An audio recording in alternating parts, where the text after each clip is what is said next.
Hi friends, welcome back to my channel. నేను మీ అందరితో ఒక మాట చెప్తూ ఉంటాను కదా, కొత్త కొత్త రెసిపీస్తో వస్తూ ఉంటాననేసి నేను ఈరోజు మీ అందరి కోసం కొత్త రెసిపీతోనే వచ్చానండి. అదేనండి హైదరాబాద్ స్పెషల్ చికెన్ దమ్ బిర్యానీ అండి. ఈ బిర్యానీ చాలా అంటే చాలా బాగుంటుంది. నేను చెప్పే కొలతలను ఫాలో అయితే మీరు ఒక్క మెతుకు కూడా వదలకుండా తింటారండి. అంత సూపర్ ఉంటుందండి ఈ చికెన్ దమ్ బిర్యానీ.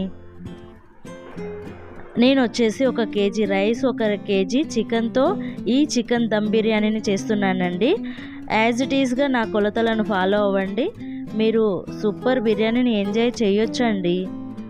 సరే, మరి ఎలా తయారు చేయాలో చూద్దాం రండి. మరి బిర్యానీని కుక్ చేసే ఒక గిన్నెలో ముందుగా శుభ్రం చేసి పెట్టుకున్న 1 కేజీ చికెన్ వేసుకోవాలి. గరం మసాలాలు, లవంగాలు, యాలకులు, చెక్క, షాజీరా, 1 స్పూన్ అల్లం వెల్లిగడ్డ పేస్టు, 1/2 స్పూన్ పసుపు, 1 spoon garam masala, 1 spoon salt, 2 table స్పూన్ల కారం వేసుకోవాలండి. 4-5 పచ్చిమిరపకాయల చీలికలు. కేజీ చికెన్కి వచ్చేసి పెరుగు మాత్రం 500 గ్రామ్స్ వేసుకోవాలండి. ముందుగా శుభ్రం చేసి పెట్టుకున్న పుదీనా, కొత్తిమీర, మంచి కలర్ వచ్చే వరకు ఫ్రై చేసుకున్న ఆనియన్స్, 1 నిమ్మకాయ రసము, 2 నిమిషాల పాటు ఈ చికెన్కి ఈ మసాలా మంచిగా పట్టేలా కలుపుకోవాలి.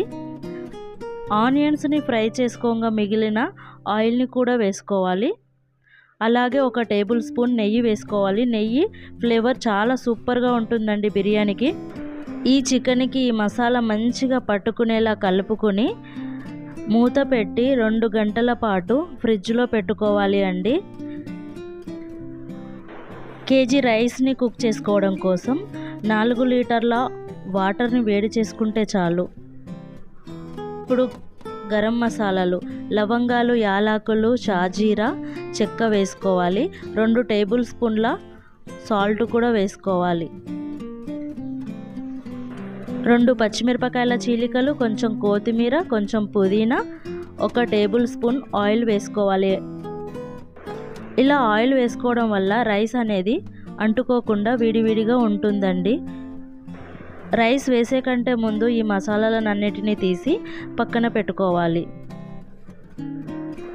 1 అవర్ ముందుగా నానబెట్టుకున్న బాస్మతి రైస్ని 2 టైమ్స్ క్లీన్ చేసుకున్న తర్వాత ఈ వాటర్లో రైస్ను వేసుకోవాలి. రైస్ వేసిన 4-5 నిమిషాలకు రైస్ కుక్ అవ్వడం మొదలవుతుందండి. ఈ చికెన్లో 70% కుక్ అయిన ఈ బాస్మతి రైస్ని చికెన్పై ఒక లేయర్లా వేసుకోవాలి.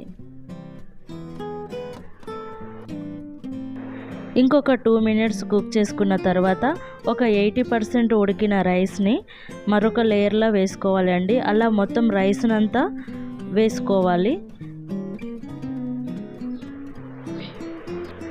ఈ రైస్ పైన కొంచెం కొత్తిమీర, కొంచెం పుదీనా, ఫ్రై చేసుకున్న ఆనియన్స్, మిల్క్లో కొంచెం కుంకుమ పువ్వు కలిపి వీటిపై వేసుకోవాలండి. మంచి కలర్ కూడా వస్తుంది. 1 టేబుల్ స్పూన్ నెయ్యి వేసుకోవాలి. మూత పెట్టి 8 నిమిషాల పాటు హై ఫ్లేమ్ మీద, 15 నిమిషాల పాటు లో ఫ్లేమ్లో పెట్టి కుక్ చేస్తే బిర్యానీ రెడీ అయిపోతుందండి. బిర్యానీ రెడీ అయిన తర్వాత ఒక ½ అవర్ తర్వాత మూత తీసి చూడండి ఎంత కలర్ఫుల్గా వచ్చిందో ఈ చికెన్ దమ్ బిర్యానీ. ఈ బిర్యానీని స్పూన్తో తీస్తూ ఉంటే ఎంత మంచి స్మెల్ వస్తుందంటే చాలా అంటే చాలా బాగా వస్తుందండి. మీరు కూడా మీ ఇష్టమైన వాళ్ళ కోసం, మీ పిల్లలు, మీ ఫ్యామిలీ మెంబర్స్ కోసం ఒక్కసారి మీరు ఇంట్లో ట్రై చేయండి. మీరు రెస్టారెంట్కి వెళ్ళాల్సిన అవసరమే ఉండదండి. నా వీడియో మీకు నచ్చినట్టయితే లైక్ చేయండి, షేర్ చేయండి. మరిన్ని వీడియోస్ కోసం నా ఛానల్ని సబ్స్క్రైబ్ చేసుకోవడం మాత్రం మర్చిపోకండి.